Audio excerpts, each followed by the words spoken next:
ಅಲ್ಲಿ ದೂರದಲ್ಲಿ ಕಾಣ್ತಾ ಇದೆಯಲ್ಲ ಅದು ವೇಣುಗೋಪಾಲ ಸ್ವಾಮಿ ದೇವಸ್ಥಾನ. ಹ್ಮ್, ಈ ಕೆ ಆರ್ ಎಸ್ ಡ್ಯಾಮ್ ಇತ್ತಲ್ಲ ಅವಾಗ ಮುಳುಗೋಗಿತ್ತು ಅವಾಗ. ನೋಡೋಣ, ಆ ಕಡೆಯಿಂದ ತೋರಿಸ್ತೀನಿ ಅಂತಂದಲ್ಲ, ಬನ್ನಿ ಆ ಕಡೆಯಿಂದ ಕರ್ಕೊಂಡು ಹೋಗ್ತೀನಿ.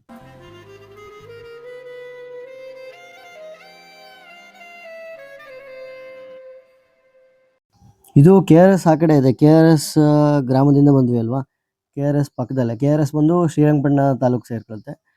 ಇನ್ನು ಈ ಜಾಗ ಬಂದು ಪಾಂಡವಪುರ ತಾಲೂಕು.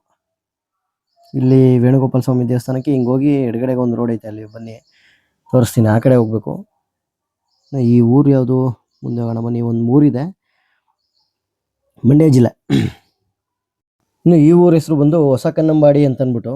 ಈ ಹೊಸ ಕನ್ನಂಬಾಡಿ, ಪಾಂಡವಪುರ ತಾಲೂಕು, ಮಂಡ್ಯ ಜಿಲ್ಲೆ.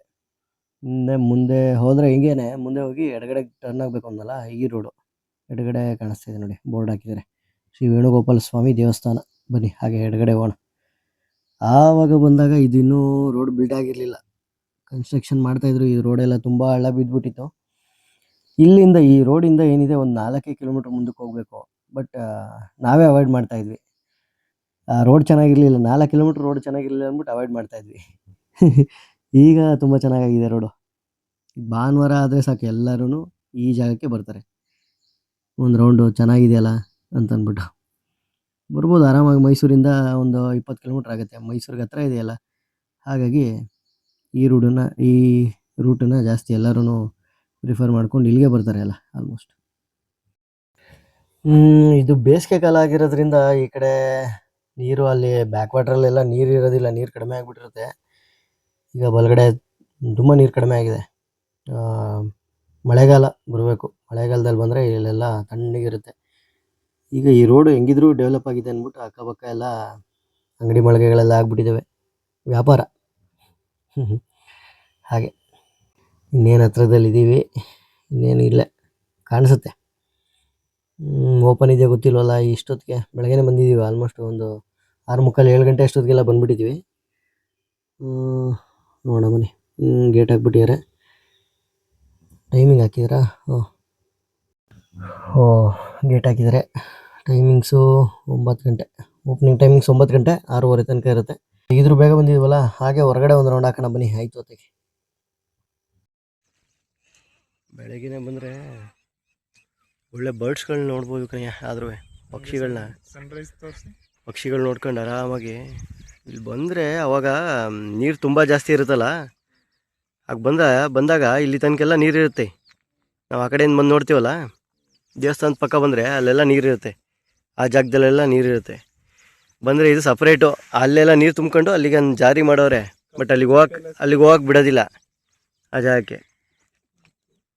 ನೋಡೋದೇ ರೀ, ಚೆನ್ನಾಗಿದೆ. ಇದೊಂದು ದೇವಸ್ಥಾನಕ್ಕೆ ಬರ್ತೀರಾ ಒಳಗಡೆ? ಈಗ 9 ಗಂಟೆಗೆ ಓಪನ್ ಇರೋದ್ರಿಂದ ಸ್ವಲ್ಪ ಹೊರಟ್ಬಿಡೋದ ನೋಡಿ. ಇವಾಗ ನಾವು ಏನು ಜಾಗದಲ್ಲಿ ಇದ್ದೀವಿ, ಈ ಜಾಗದಲ್ಲಿ ಮಳೆಗಾಲದಲ್ಲಿ ಬಂದುಬಿಟ್ರೆ ಫುಲ್ಲು ನೀರು ತುಂಬೋಗ್ಬಿಟ್ಟಿರುತ್ತೆ. ಅದು ದೇವಸ್ಥಾನ, ಆ ದೇವಸ್ಥಾನದ ಪಕ್ಕದಲ್ಲೇ ನೀರು ಕಾಣುತ್ತೆ ನಿಮಗೆ. ಬೇಸಿಗೆ ಆಗಿರೋದ್ರಿಂದ ನೀರು ಕಡಿಮೆ ಇದೆ. ಅದು ಡ್ಯಾಮು ಹೊರಗಡೆ ಕಾಣ್ತಾ ಇರೋದು ದೂರದಲ್ಲಿ.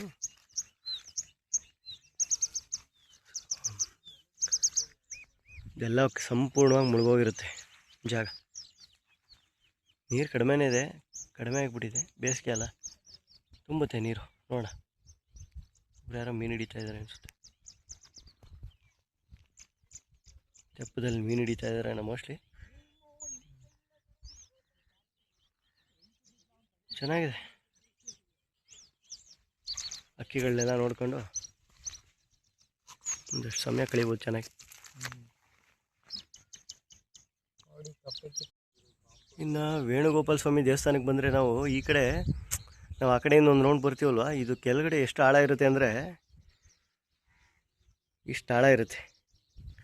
ಮನುಷ್ಯ ನಿಂತ್ಕೊಂಡ್ರೆ ಡಬಲ್ ಅಷ್ಟು ಆಳ ಇರುತ್ತೆ. ಡಬಲ್ ಏನಿಲ್ಲ ಅನಿಸುತ್ತೆ ಬ್ರೋ. ಕೈ ಎತ್ತಿ ಮೇಲಕ್ಕೆ. ಮುಳುಗ್ತೀರ, ಮುಳುಗಷ್ಟು ಆಳ ಇದೆ. ಇನ್ನು ಬಂದರೆ ಇದೊಂದು ಗುಡ್ಡ, ಇಲ್ಲಿಗೆ ಸಪ್ರೇಟು KRS. ಇನ್ನು ಈ ಶ್ರೀ ವೇಣುಗೋಪಾಲ ಸ್ವಾಮಿ ದೇವಸ್ಥಾನ ಬಂದು 12ನೇ ಶತಮಾನದ್ದು. ಮುಳುಗೋಗಿತ್ತು ದೇವಸ್ಥಾನ. ಇವಾಗ ಮತ್ತೆ ಡ್ಯಾಮ್ ಕಟ್ಟಾದ್ಮೇಲೆ ಮತ್ತೇನೆ ಇದನ್ನು ಬಿಲ್ಡ್ ಮಾಡಬೇಕು ಅಂತ ಅಂದ್ಬಿಟ್ಟು ಬಿಲ್ಡ್ ಮಾಡಿದ್ದಾರೆ. ಬಟ್ ಹೊರಗಡೆಯಿಂದ ಬಂದವ್ರು ಏನು ಮಾಡ್ತೀರಾ, ಕಸ ಹಾಕ್ಬಿಟ್ಟು ನೋಡಿ ಎಷ್ಟು ಹಾಳು ಮಾಡಿದ್ದಾರೆ. ಡಸ್ಟ್ಬಿನ್ಗಳಿರುತ್ತಲ್ವ, ಒಂದು ಸ್ವಲ್ಪ ಒಂದು 4 ಹೆಜ್ಜೆ ನಡೆದು ಡಸ್ಟ್ಬಿನ್ಗೆ ಹಾಕಿ. ಪ್ರಕೃತಿ ನಮ್ಮಿಂದ ಪ್ರಕೃತಿ ಅಲ್ಲ, ಪ್ರಕೃತಿಯಿಂದ ನಾವಲ್ವಾ. ಪ್ರಕೃತಿಗೋಸ್ಕರ ನಾವೇನೂ ಮಾಡೋದಕ್ಕಾಗೋದಿಲ್ಲ. ಅಟ್ಲೀಸ್ಟ್ ಹಾಳು ಮಾಡದೆ ಏನಾದರೂ ಇಟ್ಕೊಳ್ಳೋದಲ್ವಾ. ಈ ಮತ್ತೆ ನೀರು ತುಂಬಿದಾಗ ಮತ್ತೆ ಇಲ್ಲಿಗೆ ತೇಲ್ ಬರುತ್ತೆ. ಕಲ್ತ್ಕೊಳ್ಳಿಪ್ಪ. ಕಣ್ತುಂಬ ಮಲಗೋನೆ ಹೆಚ್ಚು, ದುಡ್ಡು ದುಡಿದಷ್ಟು ಹೆಚ್ಚು